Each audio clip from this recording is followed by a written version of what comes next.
అందరికీ నమస్కారం అండి. చాలా సంతోషంగా ఉంది నాకు. ఎందుకంటే ఎన్నో సంవత్సరాలుగా ఎదురు చూసిన ఈ పద్మ అవార్డ్స్ ఫంక్షను నిన్న సాయంత్రం 6 గంటలకు అనౌన్స్ చేసినప్పటి నుంచి అనేక మంది మిత్రులు, శ్రేయోభిలాషులు, మీడియా వారు అందరూ కూడా ఫోన్ చేస్తుంటే వాళ్ళందరికీ కూడా నా సంతోషాన్ని పంచుకునే అవకాశం నాకు వచ్చింది. మీకు ఎప్పుడో రావాల్సిందండి, ఇప్పటికైనా వచ్చిందంటే, sir nothing is late, it is లేట్గా వచ్చిన లేటెస్ట్గా వచ్చిందండి అని చెప్పి. ఎందుకంటే అన్నీ మనం అనుకున్నప్పుడే రావు. తర్వాత ఏదైనా చెట్టుకు పండుగ చూసి కోసుకుందాం అన్నప్పుడు దొరికితే దాని అందం అప్పుడుతోటే పోద్ది. దొరకలేదు అని ఎదురు చూసిన తర్వాత దొరికితే దానికి వాల్యూ ఎక్కువ ఉంటుంది. ఇది కూడా నేను అలాగే ఫీల్ అవుతున్నాను. చాలా చాలా సంతోషంగా ఉంది. మిత్రులందరికీ కూడా నా శుభాకాంక్షలు తెలియజేస్తున్నాను.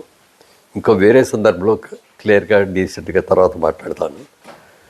ఇంత మంచి అవార్డు వచ్చినందుకు ఇచ్చినటువంటి నరేంద్ర మోడీ గారికి, ప్రధానమంత్రి నరేంద్ర మోడీ గారికి, అలాగే ఆంధ్రప్రదేశ్ ముఖ్యమంత్రి చంద్రబాబు నాయుడు గారికి, తెలంగాణ రాష్ట్ర ముఖ్యమంత్రి రేవంత్ రెడ్డి గారికి, అలాగే మా చలనచిత్ర పరిశ్రమలో ఉన్న అందరి ప్రముఖులకి, అందరి సహకారంతో, అలాగే అందరి పాత్రికేయ మిత్రులతోటి వాళ్ళందరికీ కూడా నా హృదయపూర్వకంగా నా శుభాకాంక్షలు తెలియజేస్తున్నాను.